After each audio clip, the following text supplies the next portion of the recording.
Amigos, boa tarde a todos. Louvado seja Deus por estarmos na Escola Jesus Cristo nessa tarde, mesmo que virtualmente, mas a nossa mente elabora aquele salão que nos abriga, que nos afaga os espíritos quando lá estamos. E vamos fazer a nossa prece para começarmos a nossa reunião de hoje. Senhor Deus, aqui estamos, Senhor, a teu serviço, lutando pela melhoria de nós mesmos, para que possamos ser úteis ao nosso Senhor Jesus Cristo nas tarefas desta casa de consolação e de amor. Nessa hora, Senhor, rogamos-te a inspiração necessária, a condução de nosso esforço de estudo dessa tarde. Seja conosco, Senhor Jesus, amparando-nos, inspirando-nos, ativando-nos a memória, o raciocínio, para que possamos refletir sobre a página que nos foi dada a comentar nesta tarde. Que o seu amor nos envolva, que os teus espíritos iluminados, aqueles que te amam e te obedecem, te servem na terra, que eles possam nos amparar nessa hora. Que assim seja.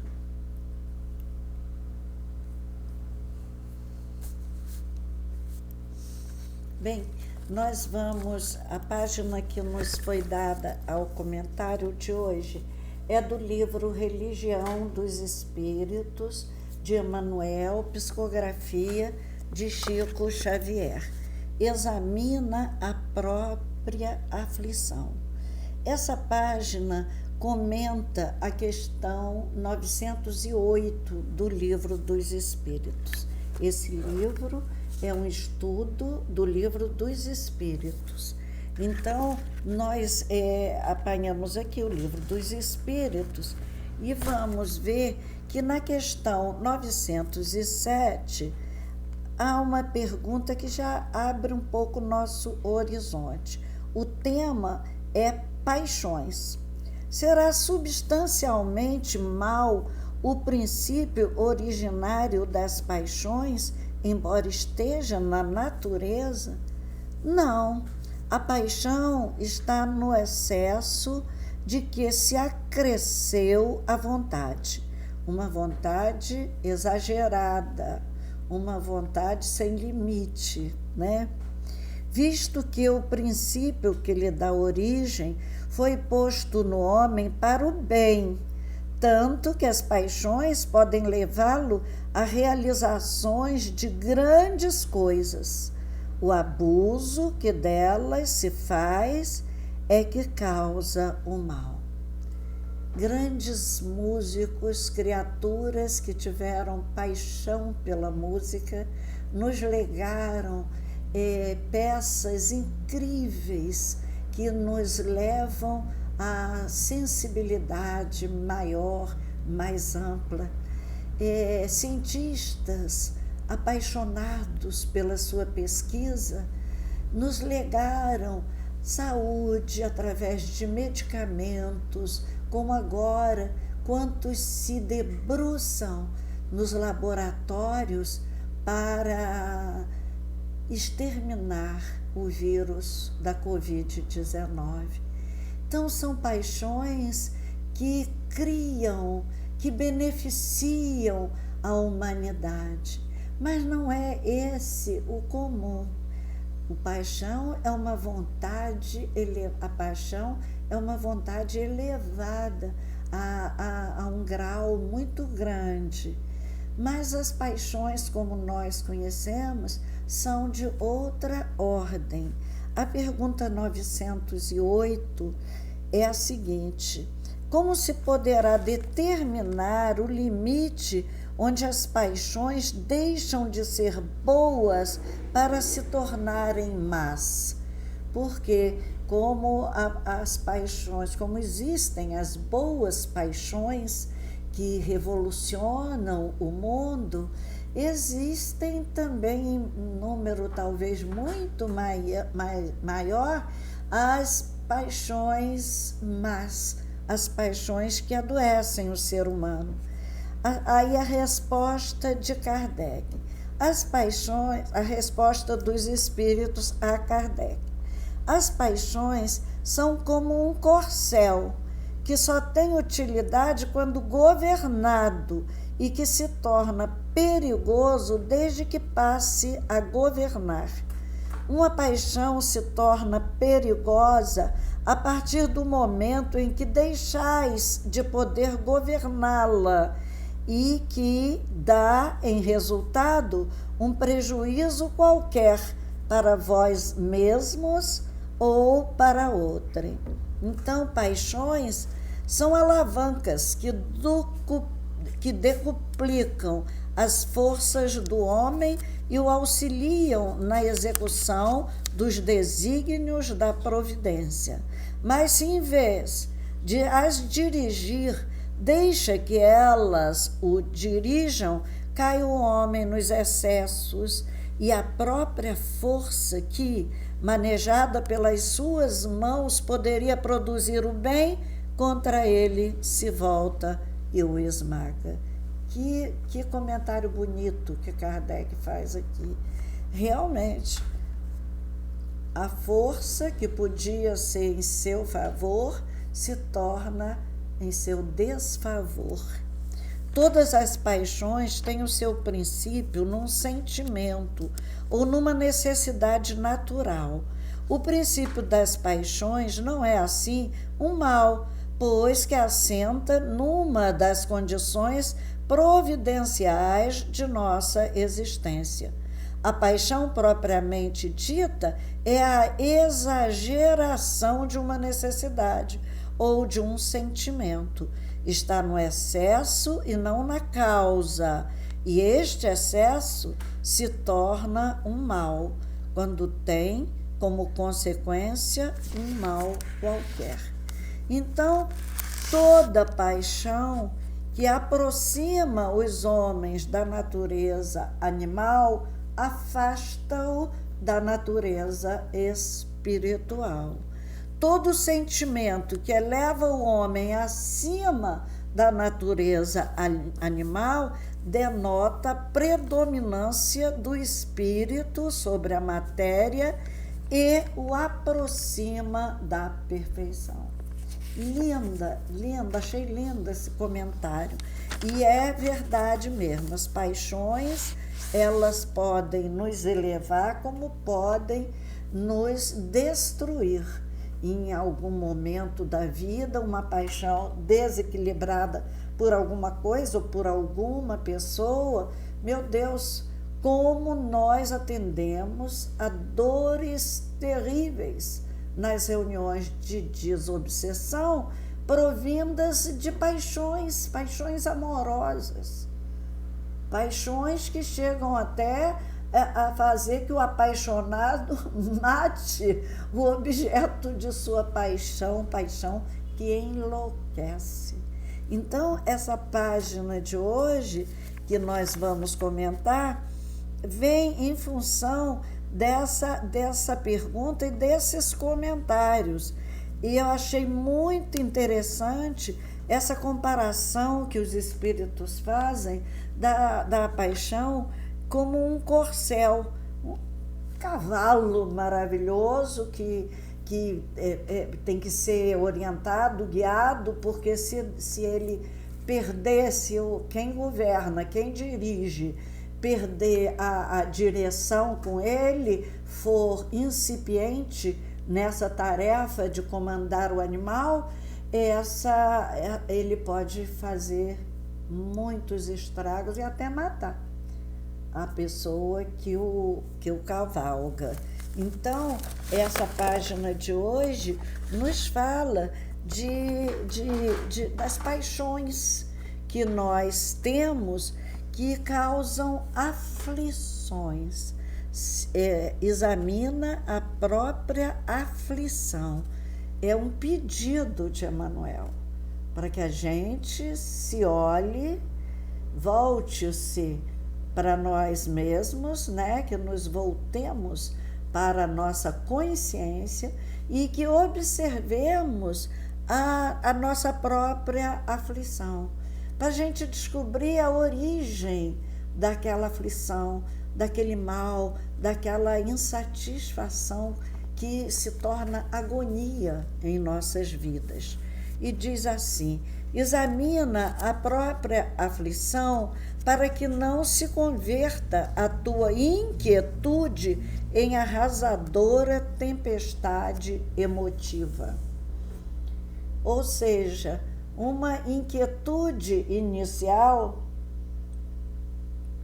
se deixar solta como corcel, como cavalo poderoso, imenso, forte, galopante, se a gente deixar solta, essa inquietude pode armar uma verdadeira tempestade emotiva, com muito barulho interno, com muito desassossego em nossos espíritos, em nossa emoção.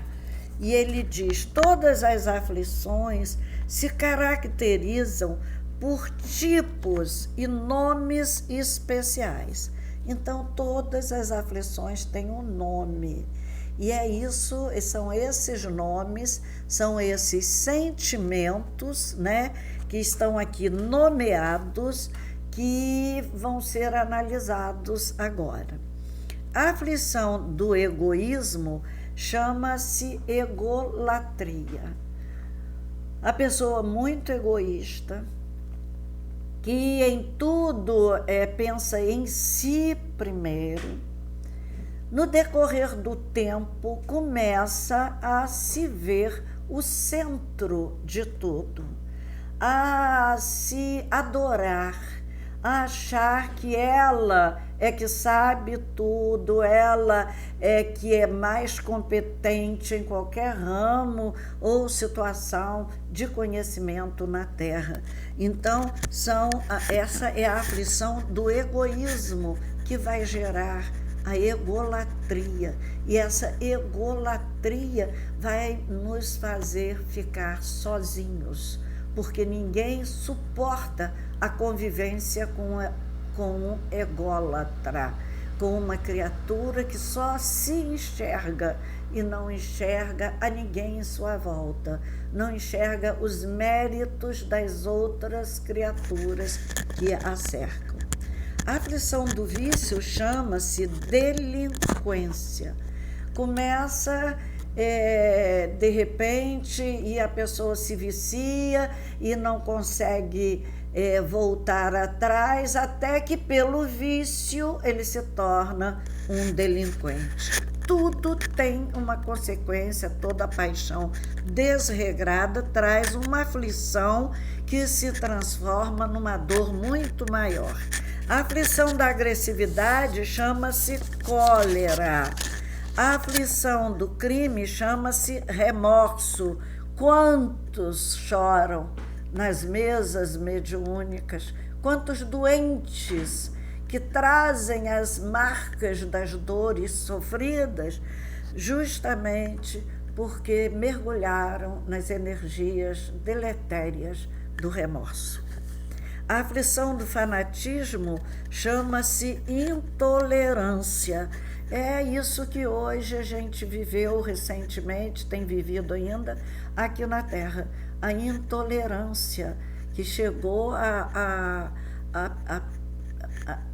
às TVs fazendo campanha de tolerância, de respeito aos exilados, aqueles que estão abrigados no nosso país, de respeito às raças, de respeito às religiões, às opções religiosas das pessoas, de respeito à sexualidade alheia.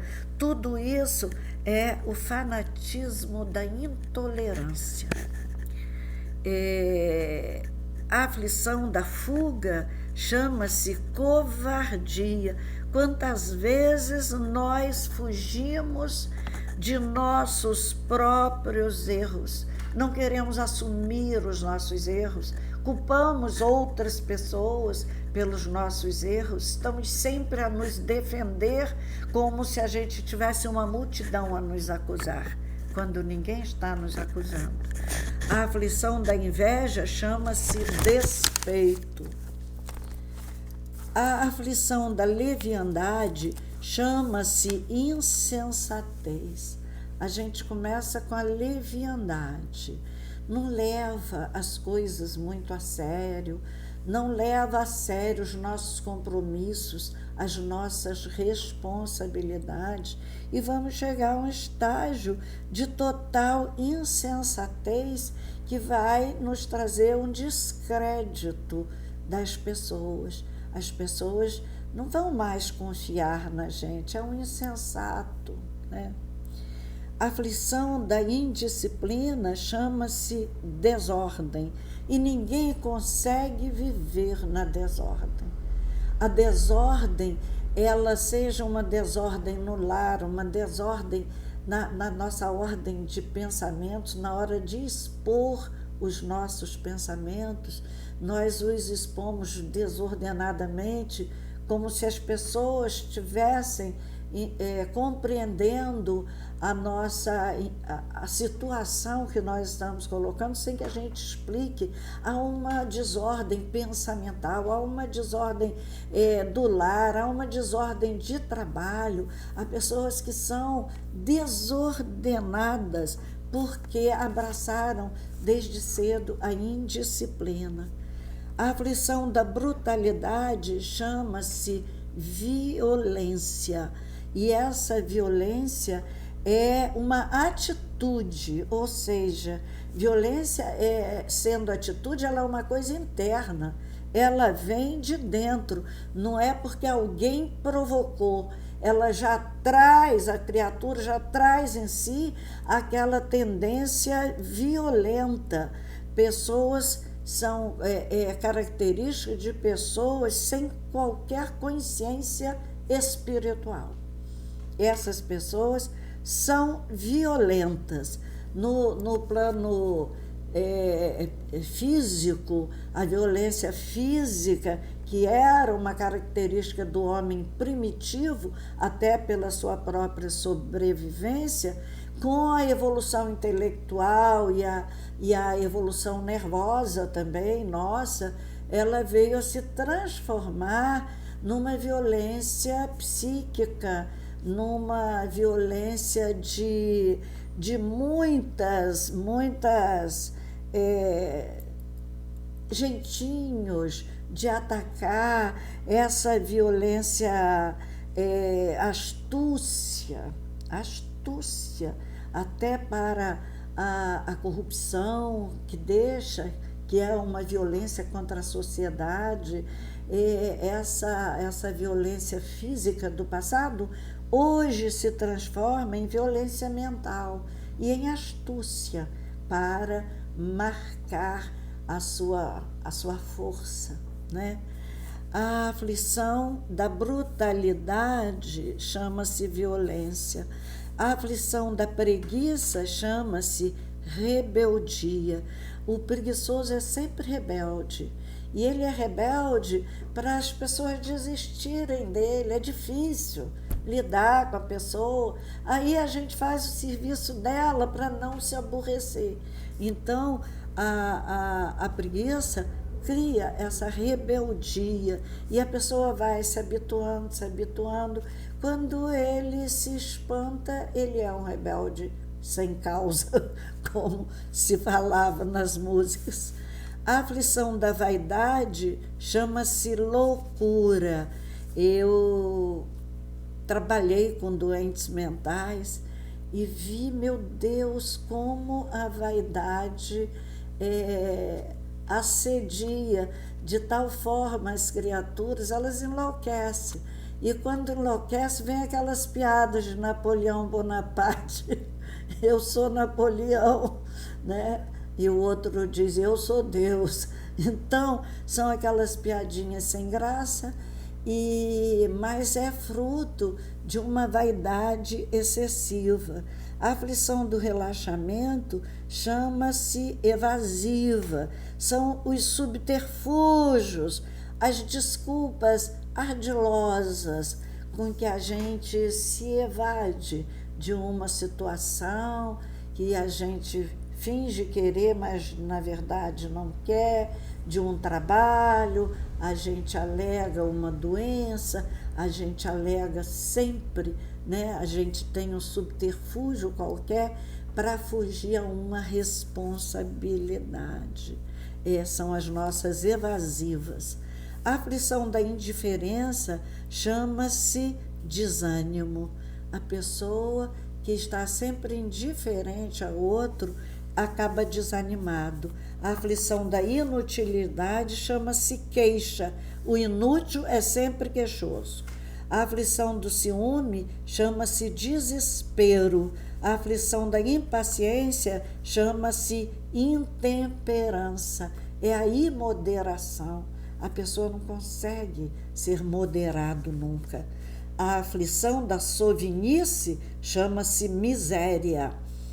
A gente vê muita pessoa que foi sovina a vida inteira, era rica, tinha meios de ter uma velhice melhor e acaba na miséria porque guardou, os filhos usaram mal e a pessoa acaba miserável. Ou porque está guardando, não quer gastar e vive em situação miserável. A aflição da injustiça chama-se crueldade. Cada criatura tem a aflição que lhe é própria. E são muitas as aflições no mundo nessa hora. A aflição do reino doméstico, a da esfera profissional, a do raciocínio, a do sentimento. Em todas as formas de aflição, nós vamos encontrar aflições desse tipo aqui que nós estamos falando, da leviandade, da indisciplina, da brutalidade, da preguiça, da vaidade, do relaxamento, da indiferença, da inutilidade, do ciúme e da impaciência. A aflição, os corações unidos ao sumo bem, contudo, sabem que suportar as aflições menores da estrada é evitar as aflições maiores da vida. E por isso apenas eles, anônimos heróis da luta cotidiana, conseguem receber e acumular em si mesmos os talentos de amor e paz reservados por Jesus aos sofredores da terra, quando pronunciou no monte a divina promessa: bem-aventurados os aflitos. Os aflitos que sabem segurar, né, suportar as aflições menores para evitar as aflições maiores da vida, que são essas aflições que acometem as nossas emoções, definindo para nós um fim de vida triste, por vezes trágicos, e um renascer no outro plano de vida,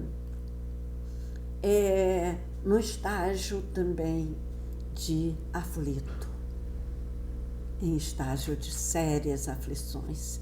Que Jesus nos ajude a eliminar as aflições de nossa vontade exagerada, para que nós, porque domando, como o bom treinador doma um corcel violento, nós chegaremos lá na vida espiritual com essa bem-aventurança de Jesus.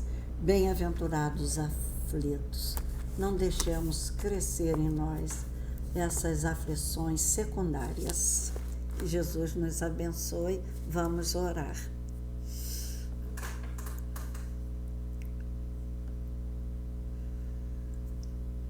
Senhor,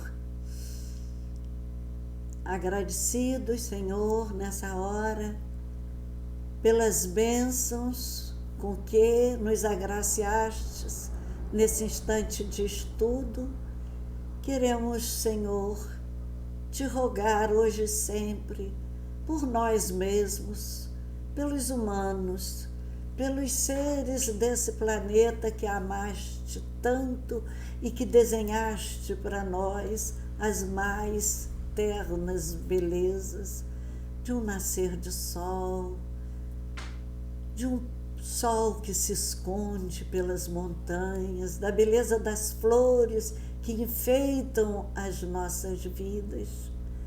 Isso é amor, Senhor. Que aprendamos contigo essa forma de amor que se dá, se doa.